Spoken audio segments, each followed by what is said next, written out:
ఏమైంది అన్నయ్య? ఎందుకు వెంటనే వచ్చేశారు? వదిన తలక ఆ దెబ్బేంటి? మిమ్మల్ని అడుగుతోంది, మాట్లాడరేంటి? ఏం మాట్లాడమంటావు? దరిద్రాన్ని వెంట పెట్టుకుని పుణ్యక్షేత్రానికి వెళ్ళినా పుణ్యం రాదు, పాపమే వస్తుంది, అరిష్టమే అంటుకుంటుంది. అదే జరిగింది. ఏంట్రా, అక్కడేమైనా ప్రాబ్లం అయిందా? అవును మమ్మీ, పీకల మీదకి వచ్చింది. చావు అంచుల వరకు వెళ్ళి రావాల్సి వచ్చింది. కొంచెంలో మిస్ అయింది, కానీ లేదంటే నేను మిమ్మల్ని చూడ్డానికి ఇంటికి రావటం కాదు, మీరే నన్ను చూడ్డానికి జైలుకి రావాల్సి వచ్చేది.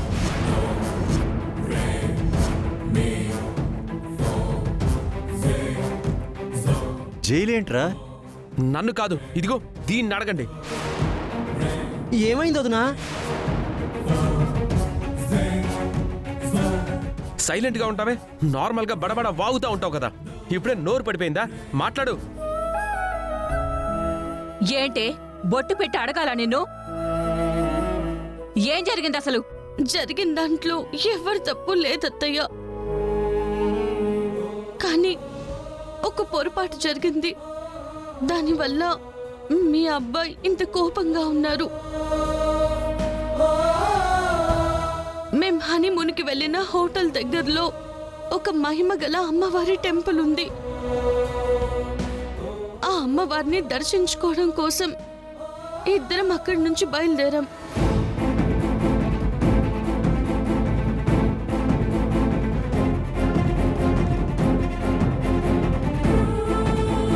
అలా ప్రకృతి అందాలు చూస్తూ కొండ చివరి వరకు వెళ్ళి అనుకోకుండా నేను లోయలో పడిపోయాను.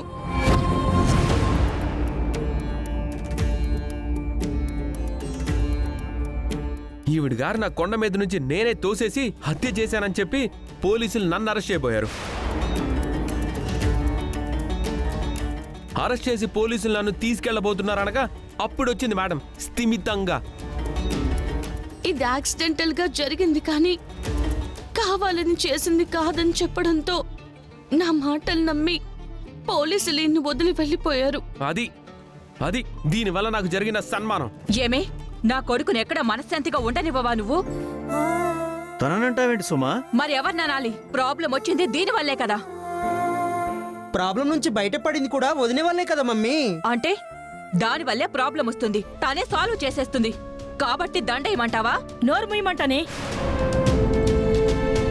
తప్పు చేసింది వీడైతే దీనంటావేంటి? నేనేం చేశాను? కొండ చివరి వరకు వెళ్ళింది అది, జారి పడింది అది, ప్రాబ్లం తెచ్చింది అది. తను కొండ చివరి వరకు వెళ్ళి ఫోటోలు దిగుతుంటే నువ్వేం చేస్తున్నావు? అక్కడ గాడిదలు కాస్తున్నావా? అదేమైనా నిన్ను బయటికి తీసుకెళ్ళమందా? హనీమూన్కి వెళ్దామందా? ఉన్నట్టుండి సడన్ గా హనీమూన్ టాపిక్ తెచ్చింది నువ్వు. ఉన్నట్టుండి దాన్ని హనీమూన్కి తీసుకెళ్లాలని ఎందుకు అనిపించదో తెలీదు. బయటికి తీసుకెళ్లిన తర్వాత దాని బాధ్యత నీదే కదా, దాన్ని జాగ్రత్తగా చూసుకోవాల్సింది నువ్వే కదా. కానీ నేను చెప్పినట్టు వినలేదు కదా. వినలేదని వదిలేస్తావారా? మనం ఎప్పుడూ వెళ్ళని ఒక కొత్త ప్రదేశానికి వెళ్ళినప్పుడు అక్కడ అందాలను చూడాలని ఎవరికైనా అనిపిస్తుంది. అలాగే తనకు కూడా అనిపించింది. కొండ చివరి వరకు వెళ్ళడం ప్రమాదమే. ప్రమాదం అని నువ్వు చెప్పడమే కాదు, నువ్వు కూడా వెళ్ళి దగ్గరుండి చూసుకోవాలి కదా.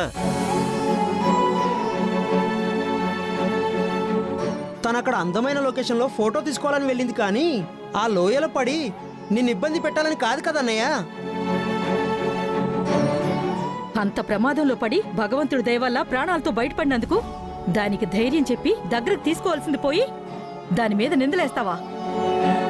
దాని మీద కోపం పెట్టుకుని హనీమూన్ కని 10 రోజులని చెప్పి వెంటనే తీసుకొచ్చేస్తావా? లేదండి, ఇది ఇంకో వారం రోజులు అక్కడే ఉంటే ఇంకొక ప్రమాదం తెచ్చిపెడుతుంది. అప్పుడు సరిపోతుంది. అప్పటి వరకు వెయిట్ చేస్తాడు. ఎవరూ ప్రమాదాలు కావాలని కొని తెచ్చుకోరు. లోయలో పడి చావాలని అలాంటి చోటికి వెళ్ళరే. భార్యను బయటికి తీసుకెళ్ళినప్పుడు వీడే జాగ్రత్తగా ఉండాలి. దాని బాధ్యతలన్నీ వీడే తీసుకోవాలి. నాకంత అవసరం లేదు, నేను బాధ్యతలు తీసుకోను, నీకు నచ్చినట్టు నువ్వు తిరుగు, నాకు నచ్చినట్టు నేను ఉంటాననుకునేవాడు దాన్ని అసలు తీసుకెళ్ళడం ఎందుకు? అవును, నాదే తప్పు, ఒప్పుకుంటున్నాను. చాలా అందుకే ఈ జన్మలో దీన్ని బయటికి తీసుకెళ్ళను. అసలు ఇది నా జీవితంలోకి రావడమే నాకు పెద్ద దరిద్రం.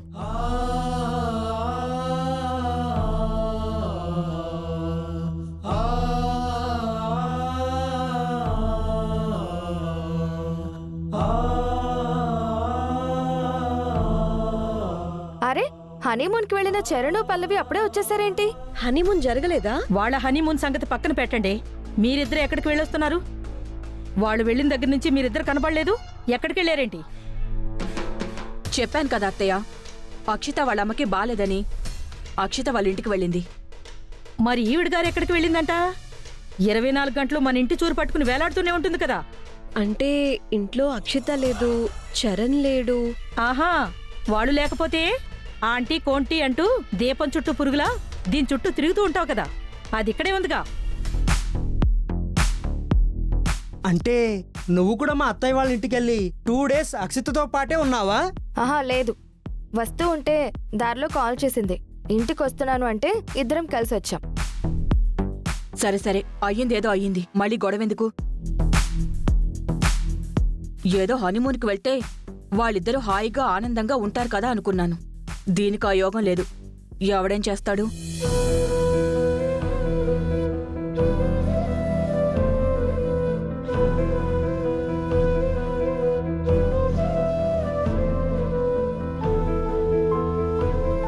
అమ్మా పల్లవి, జరిగిన దాని గురించి నువ్వేమీ బాధపడొద్దు అంటారు, అంతే కదా మావయ్య.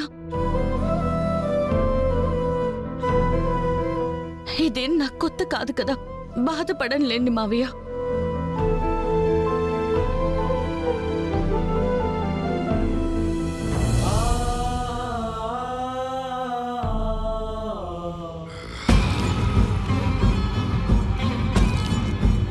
ఆంటీ,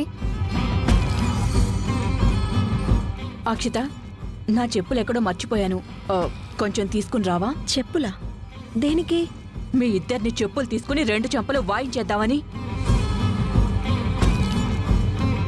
ఆంటీ, లేకపోతే ఏంటి? మీరు నాకు ఫోన్లో చెప్పిందేంటి? ఇప్పుడు జరిగిందేంటి? పల్లవి అయిపోయింది, ఇక తిరిగి రాదు అని ఎన్ని డైలాగులు చెప్పారు? మీ మాటలు నమ్మి రాత్రంతా ఎంత బాగా నిద్రపోయానో తెలుసా?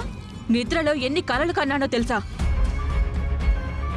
పల్లవి చచ్చిపోయినట్టు, గోడ మీద ఫోటో అయిపోయినట్టు, నా కొడుక్కి నేను మళ్ళీ పెళ్లి చేసినట్టు, వాడి జీవితం బాగుపడినట్టు, ఇంట్లో నన్ను ఎదిరించిన ఆ పల్లవి చచ్చి గోడ మీద కనబడుతుంటే, బయట కాలేజీలో నన్ను అవమానించిన ఆ గుండమ్మ కుళ్ళి కుళ్ళి ఏడ్చి గుండెపోటొచ్చి అది కూడా చచ్చినట్టు, ఇలా 1 2 ఎన్ని కలలు కన్నానే. ఆ కలలన్నీ ఒట్టి కలలే అని తెల్లారేసరికి రుజువైపోయింది. మేం నిజంగానే దాన్ని కొండ మీద నుంచి తోసేశాం ఆంటీ. కానీ బ్యాడ్ లక్, అది ఎలా బయటకొచ్చిందో అర్థం కావట్లేదు. అక్కడెవరూ కాపాడరంటీ దాన్ని. ఒక్కసారి చావు అంచెల వరకు వెళ్ళొచ్చింది. అదృష్టం బాగుంది, బ్రతికిందాంటీ. అంత మాత్రాన ప్రతిసారి అలా జరగదు కదా. మళ్ళీ దాన్ని ఆ చావు అంచెల వరకు తీసుకుని వెళ్తాం. ఈసారి తిరిగి రాకుండా ఏర్పాట్లు చేద్దాం.